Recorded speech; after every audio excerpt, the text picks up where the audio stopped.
नमस्कार साथियों, आपका हमारे यूट्यूब चैनल द एजुकेशन पर हार्दिक स्वागत है। आज के इस सेशन में हम हिंदी साहित्य और व्याकरण संबंधित महत्वपूर्ण प्रश्नों को हल करेंगे, जो बिहार शिक्षक भर्ती परीक्षा 2023 टीजीटी पीजीटी के दृष्टिकोण से बेहद उपयोगी क्लास होगी। तो देर न करते हुए चलिए सेशन की शुरुआत करते हैं। अगर चैनल में पहली बार विजिट किए होंगे तो आपसे नम्र निवेदन है, सेशन को लाइक कर दीजिएगा। सेशन पसंद आए तो चैनल को सब्सक्राइब कर लीजिएगा और अपने दोस्तों में शेयर कर दीजिएगा। बेल आइकन को भी प्रेस कर लीजिएगा, जिससे रोज की क्लास का नोटिफिकेशन आप तक पहुंच सके। आज के इस सेशन में हमने 50 महत्वपूर्ण प्रश्नों को शामिल किया है, जो 6 से 8 तक के लिए, 9 to 10 और 11 से 12 तक के विद्यार्थियों के लिए बेहद उपयोगी है। पहला प्रश्न है, अध्यापिका छात्रों को पढ़ाती है, वाक्य में कौन सी क्रिया है? अकर्मक क्रिया है कि सकर्मक क्रिया है कि नामधातु क्रिया है कि अर्थबोधक क्रिया है? तो अध्यापिका क्या हो गई? संज्ञा। संज्ञा हो गई या कर्ता हो गई। छात्र क्या हो गए? कर्म हो गए। छात्र क्या हो गए? कर्म हो गए। अब पढ़ाती क्या हो गई? क्रिया हो गई। क्रिया हो गई। तो अध्यापिका छात्रों को पढ़ाती है, तो पढ़ाने का असर किस पे पड़ रहा है? कर्म पे। जब क्रिया का असर कर्म पे पड़े, वहाँ पे सकर्मक क्रिया होता है। ऑप्शन नंबर क राइट आंसर। जब क्रिया का असर संज्ञा पर पड़े तो वहाँ पे अकर्मक क्रिया होता है। भूतकाल के कितने भेद होते हैं? फटाफट आंसर कीजिए। क्वेश्चन नंबर दूसरा है, भूतकाल के कितने भेद होते हैं? 4 भेद होते हैं कि 5 भेद होते हैं कि 6 भेद होते हैं कि 7 भेद होते हैं? फटाफट आंसर कीजिए। तो भूतकाल के 6 भेद होते हैं। पहला होता है सामान्य भूतकाल। सामान्य भूतकाल। दूसरा होता है आसन्न भूतकाल। आसन्न भूतकाल। आसन्न भूतकाल। तीसरा है पूर्ण भूतकाल। पूर्ण भूतकाल। चौथा है अपूर्ण भूतकाल। अपूर्ण भूतकाल। पांचवा है हेतु हेतु हेतु हेतु हेतु हेतु हेतु हेतु मद भूतकाल। भूतकाल हेतु हेतु मद भूतकाल। और छठवा है संदिग्ध संदिग्ध भूतकाल। तो यह भूतकाल के 6 भेद है। सामान्य भूतकाल, आसन्न भूतकाल, पूर्ण भूतकाल, अपूर्ण भूतकाल, हेतु हेतु मद भूतकाल और संदिग्ध भूतकाल। नोट डाउन कीजिएगा। क्वेश्चन नंबर तीसरा है, मेरे पास चांदी की पायल है, इस पंक्ति में कौन सी संज्ञा है? व्यक्तिवाचक संज्ञा है कि जातिवाचक संज्ञा है कि समुदायवाचक संज्ञा है कि द्रव्यवाचक संज्ञा है?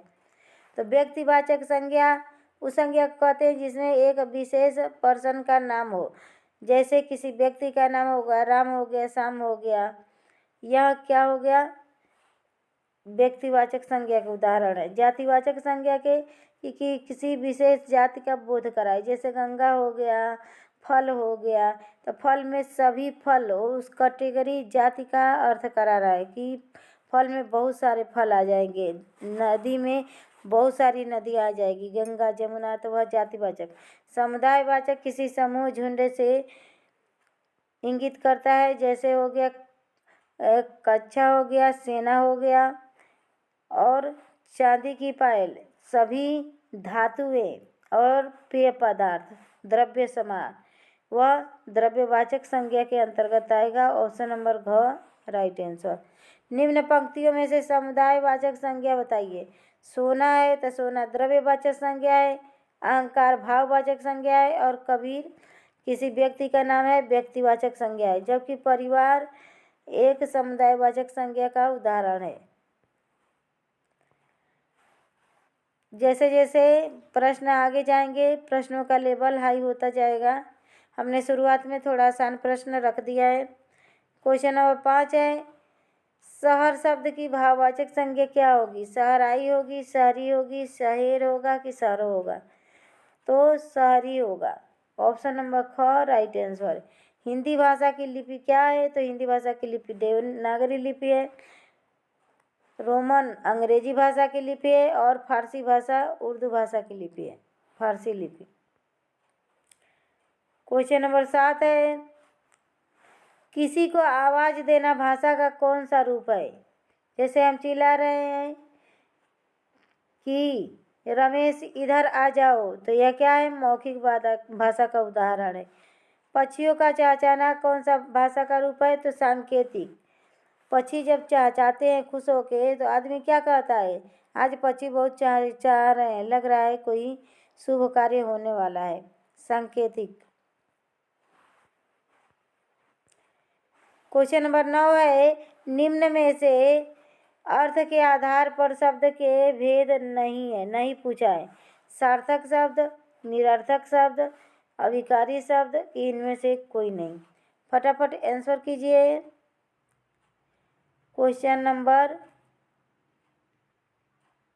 9 का ऑप्शन नंबर ग राइट आंसर।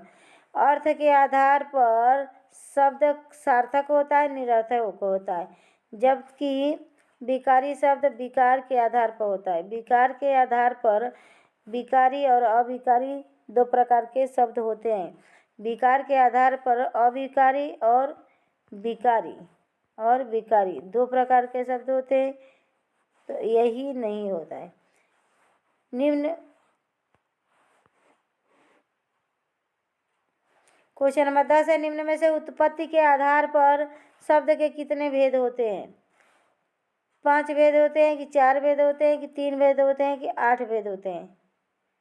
तो उत्पत्ति के आधार पर शब्द के 4 भेद होते हैं, कहीं कहीं 5 भेद माना जाता है, लेकिन मूल रूप से 4 ही होते हैं। पहला होता है तत्सम शब्द, तद्भव शब्द, देशज शब्द, विदेशज शब्द। एक होता है संकर शब्द, लेकिन संकर शब्द को काउंट नहीं किया जाता है क्योंकि यह देशज और विदेशज के योग से बनता है, इसीलिए इसको काउंट नहीं किया जाता है। कोई कहीं कहीं किसी व्याकरण के पुस्तक में दिया रहता है संकर शब्द, और किसी में ये 4 ही मूल रूप से दिया रहता है। क्वेश्चन नंबर 11, निम्न में से कौन व्युत्पत्ति के आधार पर शब्दों के भेद नहीं है, नहीं पूछा है? रूढ़ नहीं है कि यौगिक नहीं है कि योगरूढ़ नहीं है कि संकर नहीं है? फटाफट आंसर कीजिए। क्वेश्चन नंबर 11 का ऑप्शन नंबर घ राइट आंसर। संकर शब्द व्युत्पत्ति के आधार पर नहीं है, उत्पत्ति के आधार पर है। व्युत्पत्ति के आधार पर रूढ़ शब्द होता है, यौगिक शब्द होता है, योग रूढ़ शब्द होता है। रूढ़ शब्द जिसके टुकड़े नहीं होते हैं उसे रूढ़ शब्द कहते हैं, रूढ़ हो जाता है। जैसे पानी है, पानी बोलते बोलते रूढ़ हो गया है, इसको हम पानी ही कहेंगे। इसको अलग अलग करेंगे तो इसका कोई सार्थक अर्थ नहीं निकलेगा। पा को अलग कर देंगे, नी को अलग कर देंगे तो कोई अर्थ नहीं निकलेगा। तो ये रूढ़ शब्दों में अलग करने में कोई सार्थक अर्थ नहीं करता है। जबकि यौगिक शब्द को अलग कर दो, जैसे रसोई घर है तो रसोई को अलग कर दो, घर को अलग कर दो, तो 2 अलग अलग सार्थक शब्द निकल रहा है, लेकिन वह जुड़ा हुआ है। योग रूढ़ में किसी तीसरे अर्थ की प्रधानता होती है, इसमें देवताओं के नाम आ जाते हैं और बहुब्रीहि समास। क्वेश्चन नंबर 12 है, निम्न शब्दों में से आँख का तत्सम रूप क्या होगा? नयन होगा, अच्छी होगा, अक्षी होगा, आँख होगा? तो इसमें तत्सम शब्द आँख का अच्छी होगा, जबकि आँख और नयन आँख के पर्यायवाची शब्द है, अच्छी होता नहीं है। किंचित शब्द का तद्भव रूप क्या होगा? कम होगा, कुछ होगा, थोड़ा होगा, कम होगा? फटाफट आंसर कीजिए। क्वेश्चन नंबर 13 का ऑप्शन नंबर ग राइट आंसर। किंचित शब्द का तद्भव रूप थोड़ा होगा। क्वेश्चन नंबर 14 है, शांत रस का स्थायी भाव क्या होगा? तो शांत रस का स्थायी भाव निर्वेद होगा। और श्रृंगार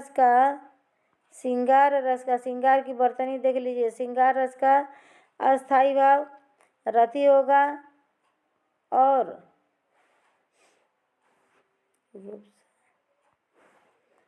विभत्स रस का बीभत्स, रस का होगा जुगुप्सा। ऋण शब्दों के खंड कौन से होते हैं? सार्थक होते हैं कि निरर्थक होते हैं कि तद्भव होते हैं कि देशज होते हैं?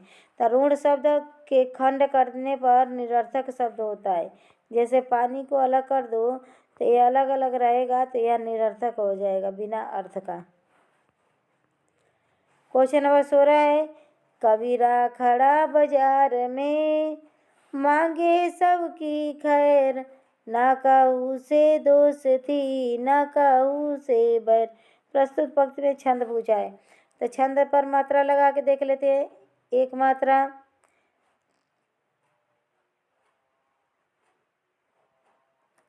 यह 2 है, 2 4 5 हो गया, एक 6 6 2 8 8 2 10 2 12 एक 13। कबीरा खड़ा बाजार में, देखिए 13 है, एक में है, तो में अभी देख लीजिए 2 2 4 5 6 7 8 9 10 11, 13 11, एक में अधिक है। तो देखिए कहीं कहीं किसी पंक्ति में को पूरा करने के लिए एक वर्ण अधिक भी हो सकता है, लेकिन नीचे वाले पंक्ति में गिन लेते हैं। 2 2 4 2 6 2 8 2 10 2 12, देखिए इसमें 12 है, तो इसमें का ले लीजिए 13। 2 2 4 2 6 2 8 2 10 एक 11, तो 13 13 11 पर अति यति है, तो 13 11 किसे दोहा छंद का उदाहरण है। जबकि 11 और 13 पर यति सोठा छंद का उदाहरण है। चौपाई में 16 16 छंद होते हैं, और रोला दोहा और छपाई को मिलाने से रोला बनता है।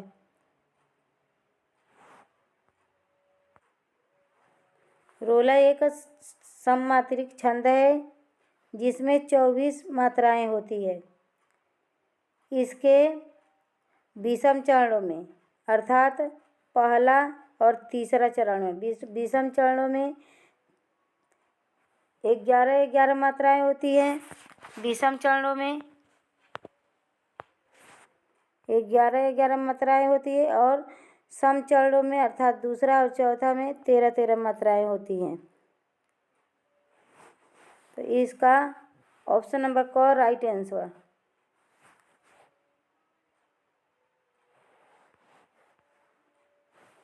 क्वेश्चन नंबर 17, हिंदी भाषा में कितने लिंग होते हैं? तो हिंदी भाषा में 2 लिंग होते हैं, एक पुल्लिंग होता है, एक स्त्रीलिंग होता है। जबकि संस्कृत भाषा में 3 लिंग होते हैं, एक नपुंसक लिंग भी होता है, जैसे एक स्त्रीलिंग होता है, एक पुल्लिंग होता है, और तीसरा नपुंसक लिंग होता है। क्वेश्चन नंबर 18 है, निम्न में से कौन सा वाच्य का भेद नहीं है? नहीं पूछा है। निम्न में से कौन सा वाच्य का भेद नहीं है? कर्तृवाच्य, भाववाच्य, गुणवाच्य या कर्मवाच्य? तो गुणवाच्य नहीं होता है। जब वाच्य के 3 भेद होते हैं, कर्तृवाच्य, कर्मवाच्य और भाववाच्य। कृदंत प्रत्यय जुड़ते हैं संज्ञा से, सर्वनाम से, क्रिया से या धातु से? तो धातु को ही क्रिया कहते हैं, तो कृदंत प्रत्यय धातु से जुड़ते हैं। धातु से जुड़ते हैं, यहाँ पे विशेषण होना चाहिए, यहाँ पे क्या है? विशेषण, विशेषण। जबकि तद्धित प्रत्यय संज्ञा, सर्वनाम और विशेषण में जुड़ता है, और कृदंत प्रत्यय क्रिया में जुड़ता है। क्वेश्चन नंबर 20 है, तीव्र इंद्रिय बोध के कवि किसको कहते हैं? दिनकर जी को, कि निराला जी को, कि बच्चन को, कि मुक्तिबोध को? फटाफट आंसर कीजिए। क्वेश्चन नंबर 20 का ऑप्शन नंबर घ राइट आंसर। मुक्तिबोध को तीव्र इंद्रिय बोध का कवि कहते हैं, जबकि निराला को आग और रामधारी सिंह दिनकर को आग और राग को का कवि कहते हैं, और बच्चन जी को हालावादी कवि कहते हैं, और निराला जी को फक्कड़ प्रवृत्ति की कवि के अंतर्गत आते हैं। निराला मुक्त छंद के प्रणेता हैं। नेक्स्ट है संवेदनशील इंद्रिय बोध के कवि किसे कहते हैं? तो संवेदनशील इंद्रिय बोध के कवि सुमित्रानंदन पंत को कहते हैं। यह प्रकृति के चितेरे कवि हैं। इन्हें प्रकृति का सुकुमार कवि भी कहा जाता है। क्वेश्चन नंबर 22 है, खड़ी बोली को टकसाली भाषा किसे कहा जाता है? किसने कहा है? खड़ी बोली को टकसाली भाषा किसने कहा है? जॉर्ज ग्रियर्सन ने कहा है कि जानकी कास्ट ने, कि आचार्य रामचंद्र शुक्ल ने, कि कामता प्रसाद गुरु ने? क्वेश्चन नंबर 22 का ऑप्शन नंबर ख राइट आंसर। खड़ी बोली को टकसाली भाषा जॉन गिल क्राइस्ट ने कहा है। ईश्वरी के फाग किस बोली में रचित है? अवधी में रचित है, कि बुंदेली में, कि ब्रजभाषा में, कि हरियाणवी में? क्वेश्चन नंबर 23 का ऑप्शन नंबर ख राइट आंसर। ईश्वरी के फाग बुंदेली भाषा में लिखित है। क्वेश्चन नंबर 24 है, आदिकाल को उद्भव काल किसने कहा? रामचंद्र शुक्ल ने आदिकाल को वीरगाथा काल कहा। रामविलास शर्मा ने, कि वासुदेव सिंह ने, कि राहुल सांस्कृत्याय ने? तो आदिकाल को राहुल सांस्कृत्याय ने सिद्ध सामंत काल कहा। फटाफट आंसर कीजिए। क्वेश्चन नंबर 24 का ऑप्शन नंबर ग राइट आंसर। आदिकाल को उद्भव काल वासुदेव सिंह ने कहा। आदिकाल को संक्रमण काल किसने कहा? हरिश्चंद्र वर्मा ने, रामखेलावन पांडे ने, कि उक्त दोनों ने, कि इनमें से कोई नहीं? तो आदिकाल को संक्रमण काल हरिश्चंद्र वर्मा तथा रामखेलावन पांडे दोनों ने कहा है। क्वेश्चन नंबर 26 है, आचार्य रामचंद्र शुक्ल ने अपभ्रंश रचनाओं की समाप्ति किन रचना से माना है? पृथ्वीराज रासो से, कि विजयपाल रासो से, कि राणा रासो से, कि परमाल रासो से? तो परमाल रासा को आला खंड के नाम से जाना जाता है। इसके रचनाकार जगनिक हैं और आला वर्षा ऋतु में गाया जाता है। पृथ्वीराज रासो को चंद्रवरदाई ने लिखा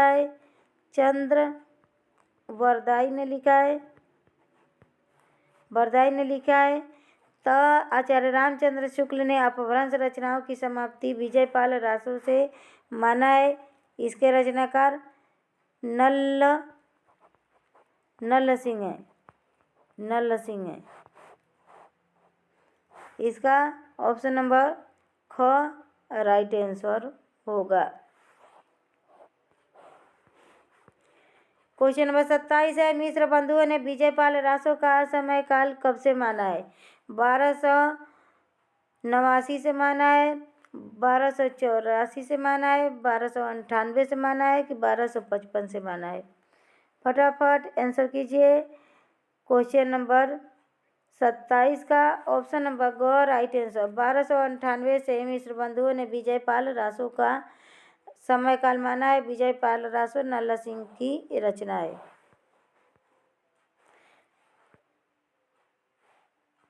सुमति गढ़ी द्वारा रचित नेमिनास्त्र रास में कितने छंद हैं?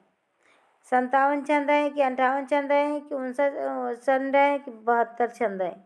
फटाफट आंसर कीजिए। क्वेश्चन नंबर 28 का ऑप्शन नंबर ख राइट आंसर। 58 छंद है। सुमति गढ़ी द्वारा रचित नेमिनाथ रास में 58 छंद है। क्वेश्चन नंबर 29 है, निम्न उपन्यासों में लज्जाराम मेहता का उपन्यास कौन सा नहीं पूछा है? धूर्त रसिक नहीं है, कि बिगड़े का सुधार नहीं है, कि प्रेमाश्रम नहीं है, कि आदर्श दंपति नहीं है? तो धूर्त रसिक, बिगड़े का सुधार और आदर्श दंपति, यह तीनों उपन्यास लज्जाराम मेहता का है। जबकि प्रेमाश्रम मुंशी प्रेमचंद्र का उपन्यास है। प्रेमचंद्र का उपन्यास गबन गोदान कायाकल्प प्रतिज्ञा, यह मुंशी प्रेमचंद्र जी का उपन्यास है। त्रिवेणी और सौभाग्यश्री किस लेखक के उपन्यास है? श्रद्धाराम फिरौरी के है, कि रामविलास शर्मा का है, कि किशोरीलाल गोस्वामी का है, कि सत्यदेव परिव्राजक का है? क्वेश्चन नंबर 30 का ऑप्शन नंबर ग राइट आंसर। त्रिवेणी और सौभाग्यश्री किशोरीलाल गोस्वामी जी का रचना है।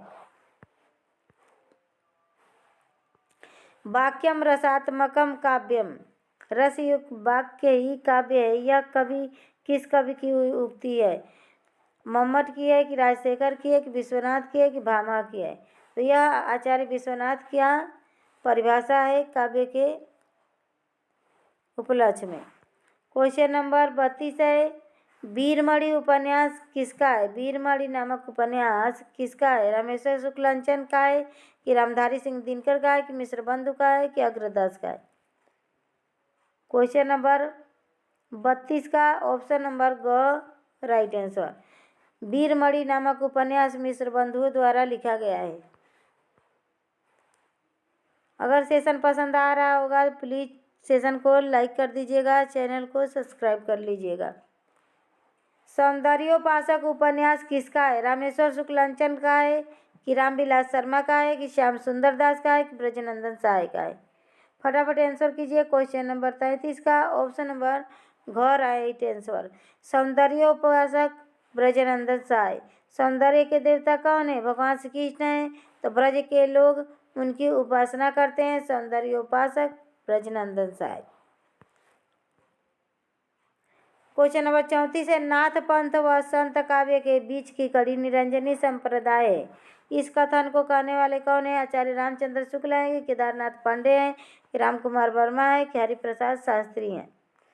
क्वेश्चन नंबर 34 का ऑप्शन नंबर ग राइट आंसर।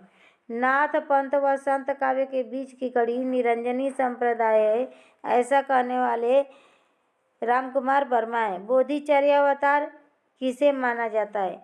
लुइपा को, कड़ापा को, भुसुप्ता को कि गुफरीपा को? तो बोधिचर्यावतार भुसुप्ता को माना जाता है।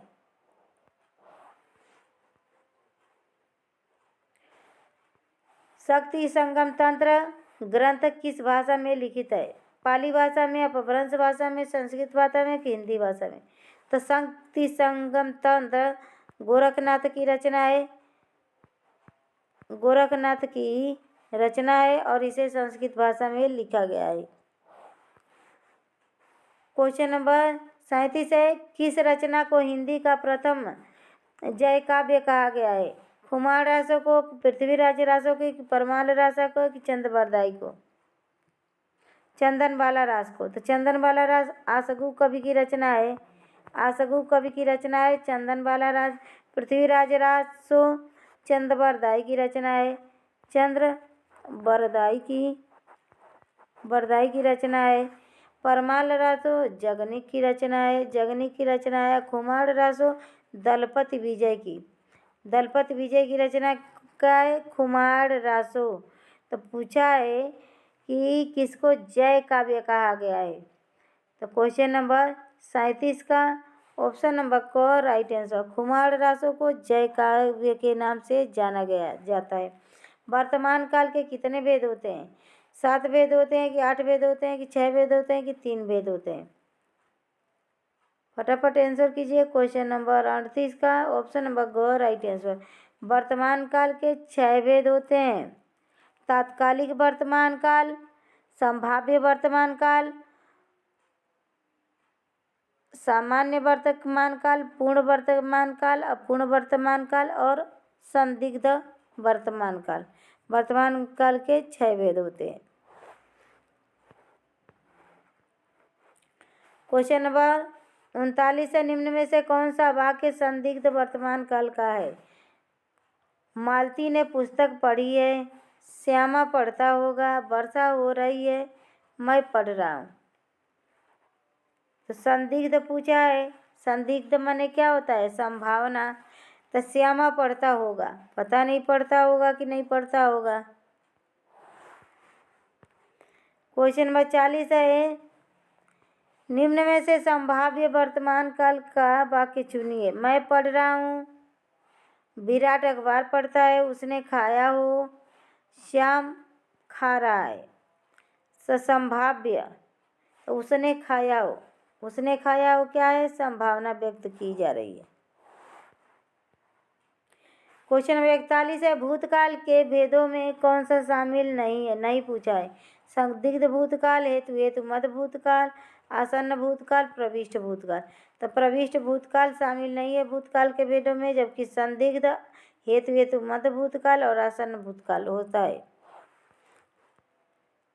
क्वेश्चन नंबर 42 है, बिल्ली छत पर बैठी है, वाक्य में कौन सा कारक है? अपादान है, या अधिकरण है, संबंध है कि करण है? करण है। फटाफट आंसर कीजिए। तो करण मीन्स साधन होता है, तो साधन तो है नहीं। आधार है, अधिकरण। बिल्ली छत के ऊपर बैठी है, आधार है, तो अधिकरण पुरुष समास होता है। जबकि अगर होता बिल्ली छत से कूद गई, तब अपादान होता।